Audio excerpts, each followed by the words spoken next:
But we do have a name. We do have a name. Why don't you do the name? Okay, I'll do. And the name. then we will do introductions. Okay. Why don't we start there? So I'm just saying, hey, this trial by fire, Untold Stories. That is in fact the name of the podcast. Okay. So am I going deeper into that, or just saying? Nope, that's it right now. That's all we got. This is trial by fire, Untold Stories. Indeed, it is. We'll explain what that means in a minute, I think. So, first and foremost, why don't we do some introductions? All right. So the people out there know who we are, and then we'll tell them the why. We could do that. How's that sound? We could do that. All right. So you want me to go first? Or you want to? Yeah, go first? you go first. I'll go first. You All set right. the stage. All right. So my name is RJ Snider. I have the unique pleasure of being the Director of Operations for Howell Rescue Systems. For anybody out there who doesn't know, we are a rescue equipment distributor on the eastern U.S., and one of our main products, we have a few of them, but the top four, we'll say, is Genesis Rescue Tools, Draeger SCBAs, SuperVac fans, and Arctic compressors for breathing air. So that's what I do. My background, I've been fortunate enough to kind of come through a bunch of different industries. In all honesty, none of them have been fire. So the Commonality here. yeah, so that I've gained a lot of experience over the years in sales, marketing, operations, and it's given me a fairly unique perspective coming into being in the fire industry. And I think it's helped out a lot. I wasn't sure how it was going to go at first, but I think that perspective has kind of led to, some of the success and how I kind of found myself in a director of operations position. So that's me. That's you. What about you? Well, I'll ride on the coattail of no fire service experience per se. So for the last 7, 8, maybe it's 10 years, I don't remember at this point. I've been coaching in the professional realm. Before that, I was coaching sports and everything like that. And I got into the business sector doing coaching and consulting. And as I kept on developing through there, about 5 years ago, a fire department reached out to me and said, hey, do you coach within the fire service? And I thought, yeah, you write a contract, I'll coach. Whatever. Not, right? What's the difference? At that time I was coaching in all different industries, hospitality, construction, nonprofit, behavioral health. You were doing stuff with like millennials too, right? Yeah. So that's actually how I got into coaching and consulting. Is people found out that I knew a lot about the generational mix-up, or not mix-up, but generational dynamics. And so people started asking me about millennials. And I was like, what's the big deal, right? Yep. And so I started doing training, started doing coaching, and that's how I was on the business side of it. And then I got into executive coaching because a bunch of the executives looked at me and said, okay, so you teach on and you train on emotional intelligence and leadership and behavior modifications. And I'm like, yeah. They said, can you do that on the executive level? Sure. So I started getting into the executive side of things and leadership development. And then this fire department reached out and said, hey, do you fire service? I'm thinking, yeah, what's the big deal? So a little background to that, though. I have a brother that's a captain in Southern California. I have a bunch of family friends that are in the fire service. So I have connections to the fire service and a brief understanding of the fire service. So I went up there, contracted for 6 months, and then they asked me, the chief one asked me there, hey, do you coach fire chiefs? I thought, again, Why not? why not? Yeah. I mean, they're people, right? Yep. I mean, what's the big deal? 6 months into coaching that fire chief, I looked at all other business stuff that I was doing. I said, done. I am only doing fire service. Hell yeah. And the reason I did that was I have never encountered an industry and a profession like a chief officer that is more dynamic and challenging. It was one of the coolest things, but also one of the toughest things I've ever done. And so I went all in. And for the last 5 years, that's all I've done. I don't do anything else. Okay, let me correct that. There are some contracts that I've had in the past that I'll still do some stuff with. Yeah. But by and large, any new contracts, it's all fire service. Yeah. And so I've been coaching fire chiefs for the last 4 or 5 years, and it has been so much joy. And just like you, where I'm not from the fire service. No. And so I think sometimes my perspective outside of the fire service allows me to ask certain questions that for those that come through the fire service, maybe they don't see it that way. Yep. And so I'm able to look at it from a different perspective, from an executive perspective. And then about 3 years ago, one of the deputy chiefs asked me, he said, "Hey, how do you get this as him and me doing one-on-one coaching, how do you get this onto the streets?" I thought to myself, I don't know. You tell me. Yeah. And he looks at me and said, "Well, you have your challenge. You need to get this to the streets." Okay. So for the last 2 or 3 years since he challenged me with that, I've been working on certain elements, and now it's turned into a program, a coaching system to get coaching and leadership development and even emotional intelligence stuff onto the streets. And one of the terms I use a lot is between the alarms, because that's where I found a lot of the challenges that has happened within the fire service and members in the fire industry. It's things that are happening between the alarms. Sure, there's still stuff that happens on the fire grounds and the operations and everything like that, but there's a lot that's happening between the alarms. Yeah, and so that's where my focus is. You'll hear a lot of that on the episodes. Yes, for sure. There's a lot that happens. Everybody sees the firefighters respond to a call, but people have no idea the amount of things, the amount of time and attention that actually happen in between calls, right? Right. So, well, and go to this, and getting back to the podcast now. Yep. You emailed me a couple months ago. Yep. And said, "Hey, have you ever thought about doing a podcast?" And I kind of laughed when you emailed me, because I was thinking, yeah, but that's like another 2-3 years down the road. I don't see that happening right now. Nonsense. Nonsense.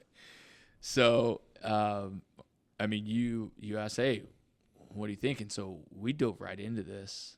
Well, you and I share that love of challenge. Yes. That is among many things something we relate on. But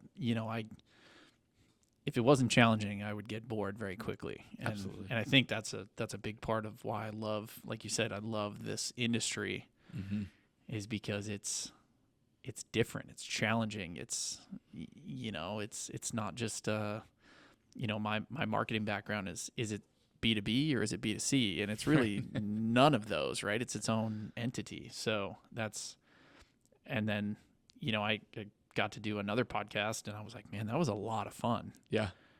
So I'm like, And then we had met,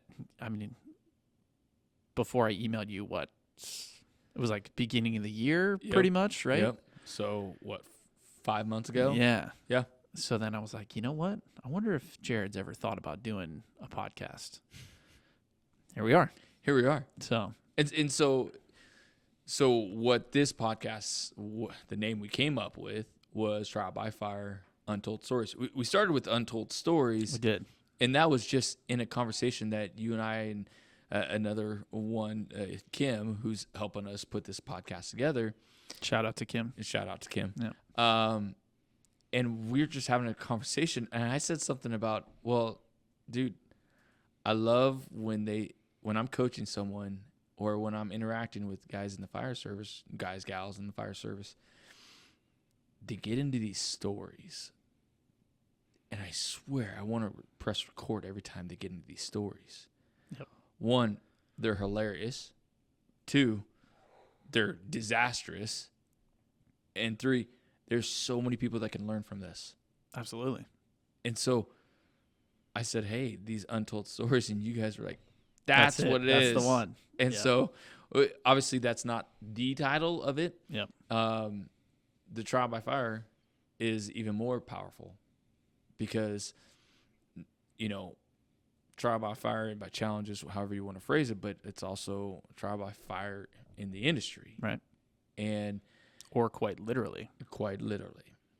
And what people will get to see in these episodes and these interviews are people in the industry that have encountered challenging situations, have encountered funny situations, Mm-hmm. and they've grown, or some not even grown, and they're still challenged by it. Yep. And there's people that are going to be listening saying, I can relate to that. Yep. Actually, literally relate exactly to that. Yeah. Yeah. And I think to dig a little bit deeper into that as far as overall goals, this is not just for people in the industry, right? This Right. is not just for firefighters, not just for people that work in the industry. There's, some of these stories people will directly relate to almost verbatim. Yep. But I think the maybe even the more relatable piece is the emotion. Mm-hmm. And, I think some of these conversations, what you're going to see is how, because of that roller coaster that you just described, highs of the highs, lowest of the lows, right? Yeah. I think you're going to be able to relate on an emotional level and then see how these men and women deal with the aftermath, right? How do you deal with a situation that is, for lack of a better term, the most traumatic thing you might have to deal with in your lifetime? Yeah. Right? So I think there's a lot to be learned there, and I think that's sort of at least one of my main goals with this podcast is just sort of shed some light on that. Get a little bit of a peek behind the curtain for what these men and women deal with on a daily basis, and how they're sort of using it to grow, develop, professionally and personally. Sure. How do you take that into your personal life and not let it absolutely destroy you? So there's some deep stuff here, but also there's some balance because there's a lot of really good things, a lot of camaraderie that come out of being a part of this service. For sure. I think the listenership, and for people that are even listening to this episode, because we know how the podcast works, somebody listens to one and then they want to go to the first one, like, Sure. hey, what is this about? Yep. So for someone that's listening to this right now, I mean, our listenership, I think spouses and kids Absolutely. of firefighters, I think that's one of those. We may or may not swear a little bit though. So just Yeah. be careful with that one. That might come. And so just a heads up. Yeah. But the idea of the untold stories where a spouse may not know that their husband or wife has ever gone on a call like this. Sure. And they may never shared this experience with them, and this might just be a connection point for the spouse to be aware. Like, there's stuff that's still there that maybe your spouse has not shared with you.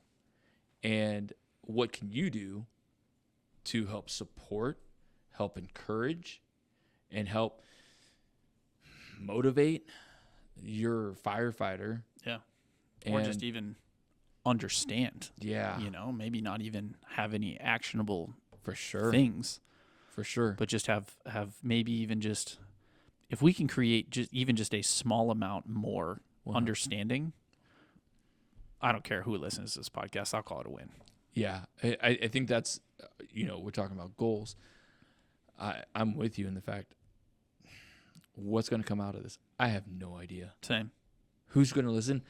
We're talking 12 people. I Yeah. don't know. Probably my mom, probably your mom. Yeah, exactly. We can count on those. We can count on those, and the people we interview, and then us. And so, but whoever listens to it, great. If they get something from it, great. If they don't, hey, I have no idea. Yep. But we're going to put it out there and see what people say from it. And if it helps, we'll go down that trail even further to help somebody. Sure. And this is just another avenue, another platform we can possibly use. So let's ride with it. I agree. And I think, we're open to suggestions along the way. So if anybody sees something we should go into, don't be afraid to reach out. Besides the fact that we should sit on taller chairs. We should. And not feel like we're probably little kids here. Taller chairs. But that's only if you listen. That's next season. Yeah. Because we can't afford. We can't afford it. We can't afford taller chairs. Yeah. Well, so we might get booster seats. Yeah. And that's fine. We're gonna have to hit up the Goodwill or something. I think it'll be all right. But this table is awesome.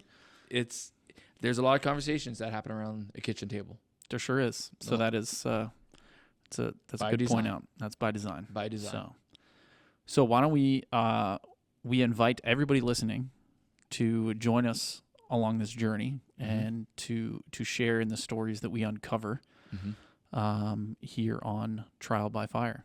Untold Stories. And my bad. So I call my business 1011 Response. Yeah. You forgot your shameless plug. Probably should have done that. Yep. So I call my business 1011 Response, and that was stemmed off of a conversation I had with my brother. He said, there is no 1011. We're 911. Yep. 1011 doesn't exist.